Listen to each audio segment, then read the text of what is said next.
देखिए, पुरुष वर्ग के लिए एक नया कानून आया है, इसलिए इस वीडियो को अधिक से अधिक साझा कीजिए और इस वीडियो को अंत तक आपको देखना है। अब ये नया कानून आया क्या है? देखिए, अभी तक पत्नी के द्वारा पति पर बहुत सारे झूठे आरोप लगाए जाते थे। अब एक झूठा आरोप उसका लगाना बिल्कुल भी तय है अगर आप ये गलती करते हैं तो। अब नए कानून यानी कि बीएनएस में जो सेक्शन है, सेक्शन 67, वो ये कहता है कि अगर पति या पत्नी के बीच में अलगाव की स्थिति चल रही है, अब अलगाव की स्थिति चल रही है या पत्नी पति से अलग रह रही है या कोई पृथक्करण का आदेश पारित हुआ है, अब इस बीच अगर पति अपनी पत्नी से उसकी मर्जी के बिना फिजिकल रिलेशन बनाता है तो ऐसी अवस्था में उसको 2 वर्ष की सजा हो सकती है और ये सजा बढ़ाकर 7 वर्ष भी की जा सकती है और साथ में जुर्माना भी भरना पड़ सकता है।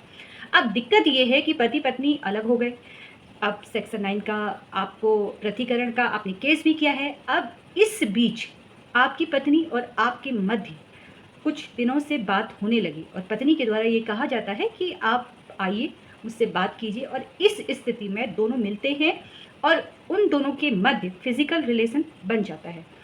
अब समस्या तब आती है कि जब पत्नी उसके बाद आपके ऊपर झूठा आरोप लगा देती है कि इन्होंने बिना मेरी मर्जी के, बिना मेरी सहमति से मेरे साथ रिलेशन बनाया।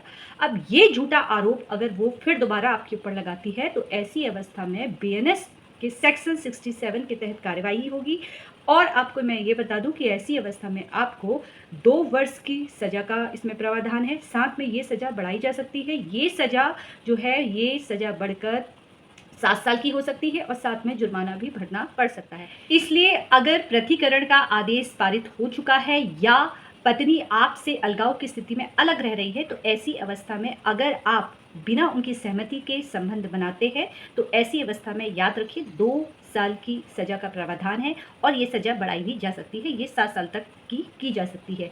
यहाँ पर महिला के द्वारा झूठा आरोप लगाना तय है, इसलिए थोड़ा संभल कर आप रहिएगा। फिलहाल कानूनी जानकारी प्राप्त करने के लिए इसी तरीके से आप मुझसे जुड़ते रहिए। अगर आपके भी प्रश्न हैं तो आप मुझे कमेंट कर सकते हैं और साथ में अधिक से अधिक इस वीडियो को साझा कीजिए और आपको इसी तरीके से मेरे यूट्यूब चैनल, मेरी इंस्टाग्राम आईडी और मेरे फेसबुक पेज से मुझसे जुड़ना है। धन्यवाद।